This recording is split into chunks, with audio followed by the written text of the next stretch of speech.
Every man, woman, child that was in that crowd from Canada or Mexico should be proud of themselves for what they did in the crowd. It was a beautiful fiesta in the crowd. Absolutely beautiful. And the guys on the field, Mexico and Canada, did a phenomenal job in giving us a display in soccer in terrible conditions. Let's face it, you wouldn't even want to walk your dog in them temperatures for more than 5 minutes before you get back in and carry on with your TV show. So don't kid me. I know what you're doing. By the way, you need a sense of humour here, people. You really do. But first off, in a nutshell, I told you, Canada needs to keep the wing play going and stay out of the middle all game long. They did it all game long, and that's what won the game. Mexico wanted to channel through the middle, if you notice the plays, and do their intricate, beautiful plays. And sometimes in the game, Mexico did play some silky moves, especially in the second half when it was too late. But they did have some beautiful skills on a terrible night when you talk conditions, but eventually they'd run out of time. First half, you got to say this much. After the first 15, it was 50-50 there, but Canada dominated the play for the remainder of the half. And, you know, you're thinking right at the end of the first half, oh, yeah. It's looking like 0-0, going into the dressing room and come back out for the second half. Boom. Really, I think out of slack defensive play and posture from the midfield of Mexico, we really got a goal out of nothing. And credit this. As the ball came along out of the play, I'm seeing the ball move from left to right in front of the penalty box. And I'm seeing Alistair, Mr. Johnson, I call him. I love this guy. Alistair Johnson, running in perfect timing with the ball bouncing on this hard field. And it's bouncing. And it's bouncing. And it bounced the last time. And as it bounced, I recollect saying in the last video, hit it first time. And what does he do? He hits it first time. And Ochoa in the net. He gets down really good on a really hard, cold field. I also say, and you can go to theultimatesoccershow.com, go down below for the website, the link, and you can read it. And it's been there for days. I asked one question. Who's going to have cold hands? Is it going to be Ochoa or is it going to be Bojan? But on this shot from Alistair Johnson, which was like on the bounce, hits it first time, bang! And that's what I called for. Hit it first time. Even if you blaze it over, just hit it. And he nailed it. And Ochoa goes down low, gets good hands on it, but can't hold on to it. And he fumbles it and it bounces out in front of the 6-yard area. And a real striker is always ready to pounce. Now, Jonathan David wasn't on the field and he's a poacher.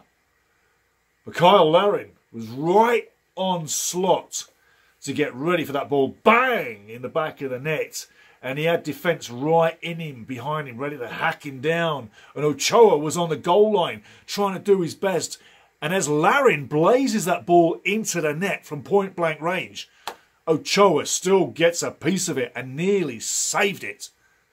But 1-0 going into the cabin, the dressing room at half-time, and you're thinking, wow!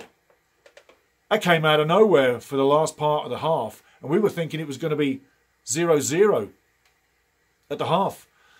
In at half-time, 1-0 up, and the crowd was applauding and going nuts as Canada goes off the field into the dressing room, which they didn't do in the last game. But it's fantastic, because that's exactly what a soccer crowd does.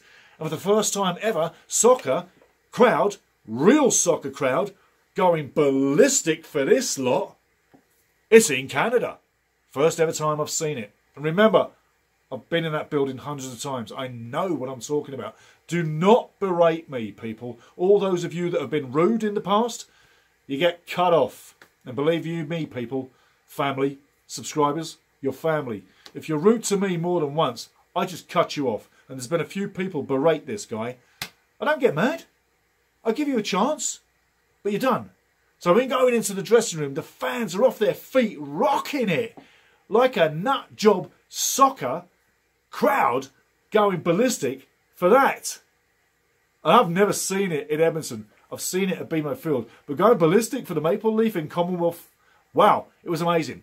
So we come out in the second half, and during the halftime, I'm thinking, oh, my mind is going everywhere. It's like I am literally walking on eggshells at halftime, talking to this, talking to that, talking to fella here, talking to fella there, freeze me arse off. But all along, I'm thinking, look, we're 1-0 up. Mexico's in the dressing room. The coach is saying, all right, guys, we got to respond. We got to bring something. We got to bring something big. And we got to bring it now. And if we don't bring it now, it's never going to matter. So we got to bring it now. When they come out in the second half, I am expecting the storm from Canada. And I'm expecting a bigger storm from Mexico. A storm from Canada to try and seal the deal. But a massive storm from Mexico from pride. And who we are. And Mexico. Big football nation in this part of the world. I was expecting them to come down and break the front door and rip the back door off and end up winning 2-1, 3-1. That is really what I thought was going to happen in the fear factor in my mind. But at the same time, I said to myself, no, Steve, that's not happening. These guys are on fire. They're not going to let you down. They're going to win the game.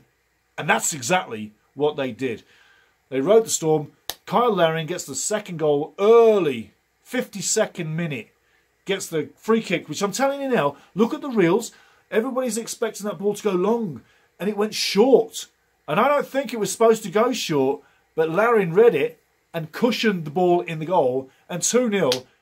And you're like, wow. And then the Snowbank celebration was just phenomenal. I mean, get a load of that. It was just phenomenal. And the whole world is going to see Canada diving in the Snowbanks. Udakube is going to be a world name. Let me tell you, number 3, Canada, is going to be world famous for diving in the snowbank. I mean, we are knocking out the world. Canada, around a 50 in the world right now.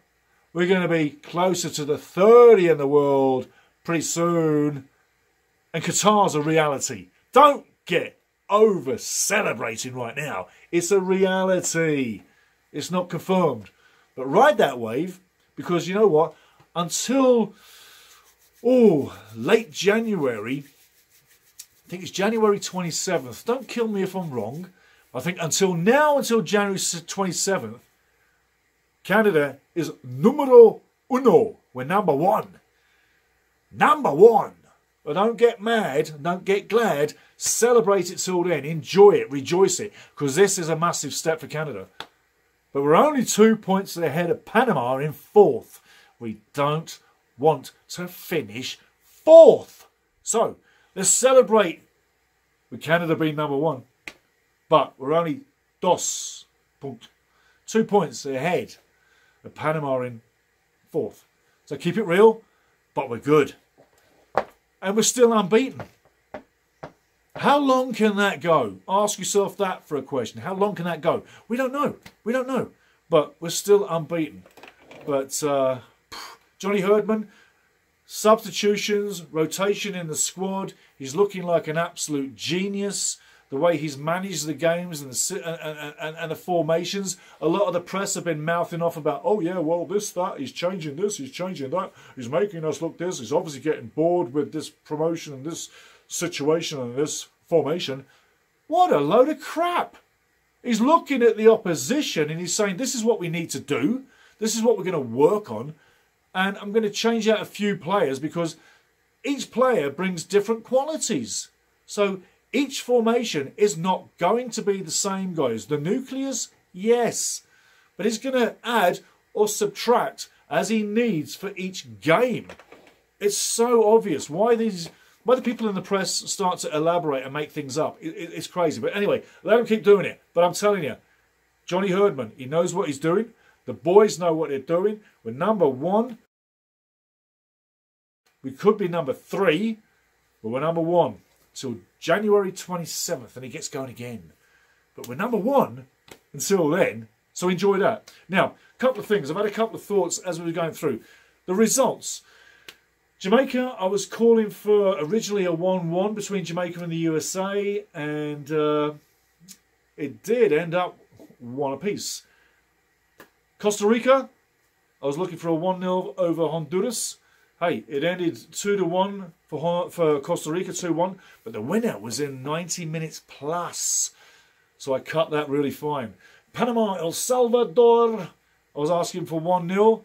And I was asking for 1-0 for Panama, while it was 1-0 to Salvador for a long time. But in the second half, 2 goals in 2 minutes, 50 and 52. Panama get the 3 points, get the win.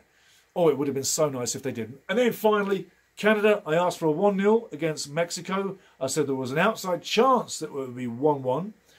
And Canada takes it home 2-1. So keep it here, keep it clear. And the predictions are pretty good. Premier League predictions at theultimatesoccershow.com, down below. Check them as well, front page. Otherwise, looking at the table, number 1 on 16 is Canada. Number 2 is USA, and number 3 is Mexico. And by the way, it's 16 points Canada, 15 points USA, 14 points Mexico, 14 points, beg your pardon, is Panama. 2 points. 2 points between the top 4. But there's top 4 and there's the bottom 4 that are not going anywhere. So qualification is between these 4. It's how it finishes between these 4. The other 4, shut the door now. They are done. End of. End of. They are now party poopers or spoilers. That's all they're going to be. But the top 4 is the top 4, the bottom 4, you're done. Get out of town. And really, that's the only way you want to look at it. Now, some of my thoughts on the game. For Team Canada, Qatar really is a reality as I'm looking at it right now. Don't celebrate it now. There's still 6 games to go. But Qatar is a reality as a destination. And Johnny Herdman has done a phenomenal job. The players have done a phenomenal job. Edmonton tonight, you did a phenomenal job. Toronto, you have done a phenomenal job. It's up to you to finish the job now as fans. Voyagers, wow. Wow. Edmonton, that's the first soccer crowd you've ever had. Superb. Keep it going. You learned something tonight and it tasted good, didn't it, eh? I know, I saw it. Cold, see your breath, but it was beautiful. Edmonton, you rocked it. You earned the badge. You're equal to anything I've seen. You did great. You did absolutely great. Another earthquake's going to go around the world about how Canada beat up on Mexico. And yeah, Mexico, they stood up to the weather and they did themselves proud. But on the night, they will tell you they lost to a better team and they drew to a better team in the Azteca. And the Azteca tonight in Commonwealth Stadium, Edmonton, Alberta, they met their match. They really met the match. And the first time in 21 years, Canada slayed the nemesis. And I have respect. More respect now for Mexico than I ever did. They played in a bad temperature, but they didn't actually get the job done. But that was what it was. And finally, we're number 1 in qualifying. It's a massive history night for Canada. It's a good night for Canada. It's a sleep well for me to you. And I tell you what, I've never had a night like this. But I tell you, this feels good. It's not a shock. We've earned it. We've worked hard for it. And sometimes things do come home to those who deserve it. And Canadian soccer totally deserves it for all the work that I personally have seen the Canadian National Association perform in many ways over the years. And so the National Association, I salute you guys. The team, I am absolutely proud and I can walk tall and have a smile on my face for a couple of months to come. And I know you guys, you feel the same way. And from coast to coast in Canada, tonight we made history. We're going to continue making history. And we're going to go to the World Cup. I'm telling you now, We're going to the World Cup. It's how we get there that matters. But we need to stay as we are. And I have so much faith with this team, this brotherhood, and this mission, and the way they stick together like an army on a battlefield. There's no surrender from Team Canada. There's no surrender from the crowd. We are ruthless and we are relentless. And just like that flag, that maple leaf, we are going to register.